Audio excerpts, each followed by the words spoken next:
prime specimens from Fireball Island himself. The Lord Volcar himself, bound by the strongest rope man can make, unbreakable.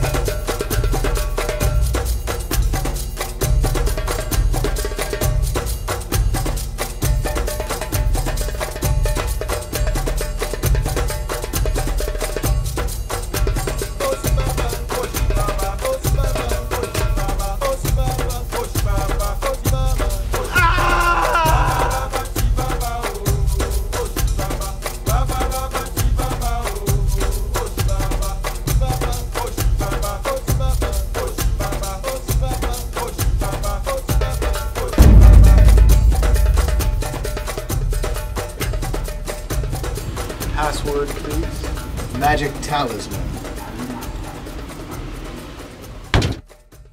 I've gathered you here to share an adventure. They say there is an island somewhere in the South Pacific, an island not found on any map. The natives call their home Kapanawa, but most know it as Fireball Island. And they say the natives long ago carved their volcanic peak into a massive idol, Volcar, to serve as their protector and as guardian of the mysterious, magical, and highly valuable Firestone Jewel. If on your movement roll, you roll a 1, now a fireball must be rolled, and it must be aimed at someone or something on the board. Even if the only thing that can be hit is yourself! Ah! What? No! Never presume what a fireball will do. Let us begin.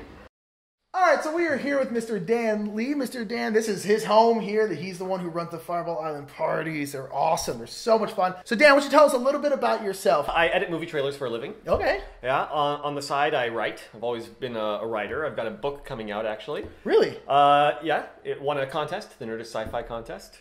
So check it out. The Nerdist Sci-Fi? The Nerdist Sci-Fi Contest. But what I've always been interested in, not only writing and editing, but designing games. Many years ago, my older son and I, were playing Fireball Island. And we started coming up with ideas for our own cards. And I started getting really obsessed with designing my own cards, coming up with new expansions and modifications, and started making multiple drafts of a customized version of Fireball Island. This ain't your daddy's Fireball Island. Right. And once the game was sort of refined, I started thinking about what could take it to the next level. I don't even know what's about to happen, because we've done plenty of variations on our end, but like this takes it to a whole nother level. It became a whole experience with music playing and cocktails being served. Oh my god! Oh, and it just spills all over the place. Did I do it right? Did I do it wrong? That's what I'm just say that. That's what I'm saying. So your talisman. Oh, look at that. Oh, enjoy. Oh, yes. Thank you. Beautiful. Thank you. And that's what takes it to the next level right there. Oh, yes. Of course. And people arriving in costume, playing for money, having to give a password at the door. I know. So it became a whole thing, and we've done this probably 15 times now, and tonight was the first night I've ever won. Jumanji's got nothing on this. What you loved about it as a kid, you still could love as an adult. Right. I turn, loosely. I loosely adult. Because I think if you love this game, there's a little bit of you that's definitely still a child. Yeah, it's a sense of but not in a adventure. bad way.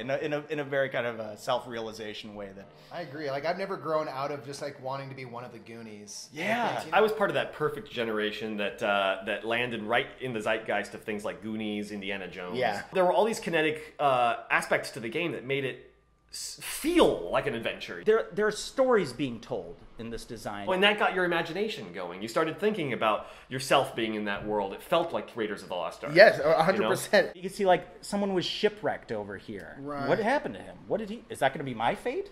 What is that going to happen to me now? It's terrifying. This is a terrifying game to play. Do I have to draw blood? And or what? The tiki torch and the chanting starts. You're like, all right. Yeah, it was like I think I'm about to be sacrificed. I mean, talk about a poker face. Let's see your Fireball Island face.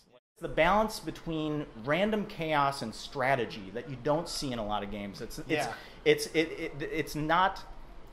a perfect balance of like controlled and giving you ownership of your decisions. You know, which is I think what really Restoration Games was really embracing moving forward. Yeah, of course. So you don't want the game to just become chaos. Yeah. You want it to be something that happens that will actually change the way you approach playing the game. And that's what it seems like with the new version of Restoration Games. They're really trying to harness. It's like you need the chaos, you need like the randomness, and just the fact that like things can go horribly wrong. Their version of Volcar has multiple slots it can go out, exactly, and that's wonderful. But you need a game around that. The gimmick is great, you know, like and the sense of adventure you get is great.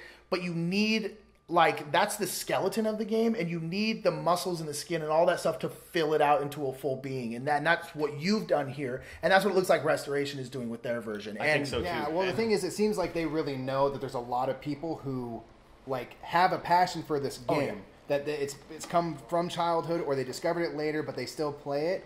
And so they said they want to keep all of that and just literally make it bigger and badder. A tiered board that connects in pieces. Yeah. When I saw their design, I couldn't. My jaw was on the floor. Yeah, seriously though, brilliant, right? Brilliant. And the fact that it's all these modular boards that expand and become this huge thing, it really does feel like you're entering another world, and that's what I'm excited about. Exactly. And it really seems like Restoration Games gets it. It seems like that they're going to do it right. And you can tell that they get it. That they're fans of the game just like we are. If they weren't on the East Coast, they'd be here tonight. Yeah. So and I think they'd love it. And so I'm really excited to see what they've done with it. Yes, it seems like the right people are behind it. You're part of a story, this ongoing narrative, this story that took place over eons, and the people that have come and lived and died and loved on Fireball Island, and you get to play a part in this story. It's incredible. It really is. It's the greatest board game ever made.